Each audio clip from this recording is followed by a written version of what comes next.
Hi friends, आप सभी का हिंदी पोथी 24 चैनल में स्वागत है। आज हम लोग देखने वाले महादेवी वर्मा जी का जीवन परिचय। अगर आप सभी लोग चैनल को सब्सक्राइब नहीं किए हैं तो जल्दी से कर लीजिए और वीडियो को लाइक कर लीजिए। ओके, आइए देखते हैं महादेवी वर्मा का जीवन परिचय। महादेवी वर्मा का जन्म होली के दिन महादेवी वर्मा का जन्म होली के दिन 26 मार्च सन 1907 ईस्वी को फर्रुखाबाद उत्तर प्रदेश में हुआ था।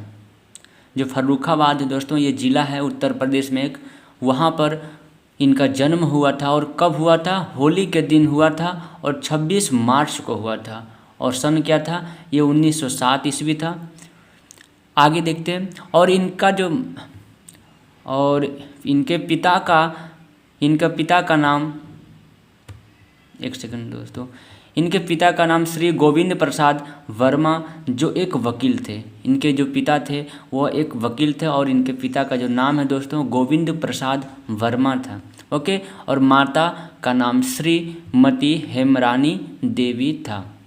महादेवी वर्मा जी को आधुनिक काल के मीराबाई कहा जाता है। महादेवी वर्मा को जो है आधुनिक काल का मीराबाई भी कही जाती है दोस्तों। ओके, आगे देखते हैं। महादेवी वर्मा जी छायावाद के प्रमुख कवियों में से एक है। छायावाद के जो कवि हैं दोस्तों उन सभी कवियों में से ये एक है। महादेवी वर्मा जी की प्रारंभिक शिक्षा, महादेवी वर्मा जी का जो प्रारंभिक शिक्षा है दोस्तों इंदौर में हुई थी। और महादेवी वर्मा जी ने बीए की पढ़ाई जबलपुर में पूरी की। इनकी जो बीए की परीक्षाएं हैं दोस्तों कहाँ से पूरी हुई थी? जबलपुर से ये अपना बीए की पढ़ाई किए थे। तथा 1932 ईस्वी में इलाहाबाद विश्वविद्यालय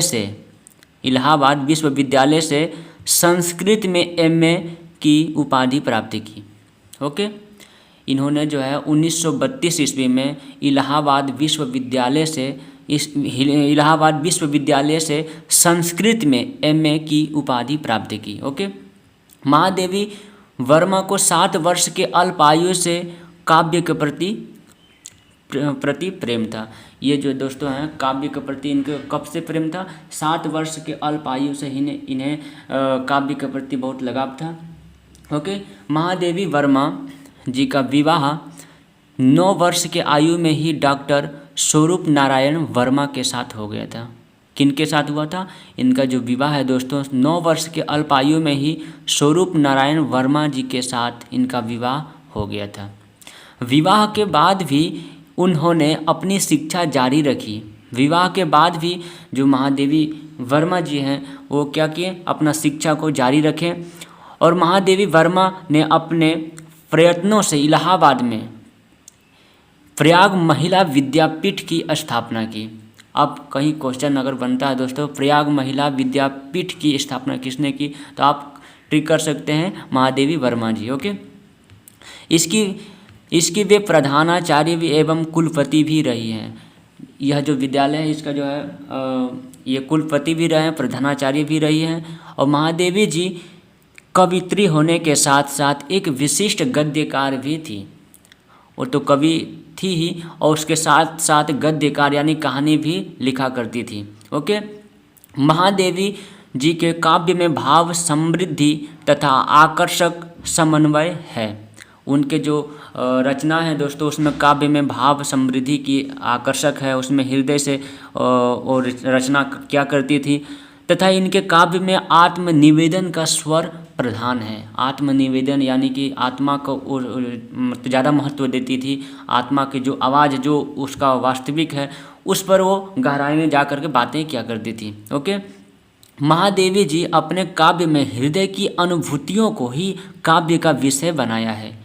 महादेवी जी जो हैं अपने काव्य में जो लिखे हैं वह कहाँ से लिखे हैं? वो जो अपने हृदय में जो भी उत्पन्न होता था, जो भी भावनाएं आती थी उसे ही काव्य के रूप में परिवर्तित कर देती थी।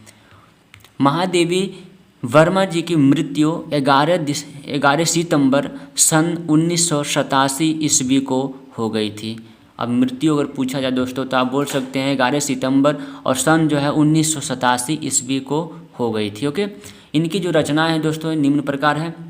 इनकी जो गद्य के रचनाएं हैं देखिए, पहला है मेरा परिवार, दूसरा अतीत के चलचित्र और तीसरा स्मृति की रेखाएं और पथ के साथी इत्यादि। ओके, पद्य में आप देख सकते हैं निहार। निहार कब रचित हुआ था, रचा गया था 1930 ईस्वी में।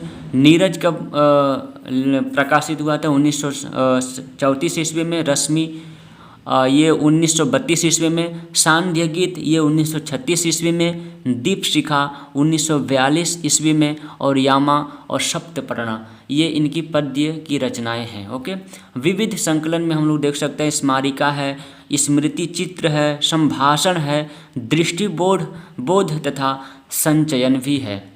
ये विविध में है आता है, जो कि स्मारिका लिखी है, स्मृति चित्र है, संभाषण है, ये सभी भी लिखा कर देते हैं। ओके, ये आपके महादेवी जी का जो जीवन परिचय है शॉर्टकट में ये नीचे दिया हुआ है दोस्तों, इसको आप देख सकते हैं। जन्म कब हुआ, मृत्यु इनका लिखा हुआ है यहाँ नीचे, और इनका जो पेशा है या ये क्या करती थी, कवि थे, निबंधकार, रेखाचित्र, उपन्यासकार और लघु कथा भी लिखती थी, ये सभी लिखा हुआ। और उल्लेखनीय जो पुरस्कार, इन्हें क्या क्या पुरस्कार मिला है तो देख सकते हैं 1956 ईस्वी में पद्म भूषण पुरस्कार से इन्हें सम्मानित किया गया है, और 1982 ईस्वी में जो कि ज्ञानपीठ पुरस्कार से इन्हें सम्मानित किया गया है, और 1988 ईस्वी में पद्म विभूषण से सम्मानित किया गया है। और लास्ट जो है जीवन साथी कौन थे इनका, तो आप लिख सकते हैं डॉक्टर स्वरूप नारायण वर्मा।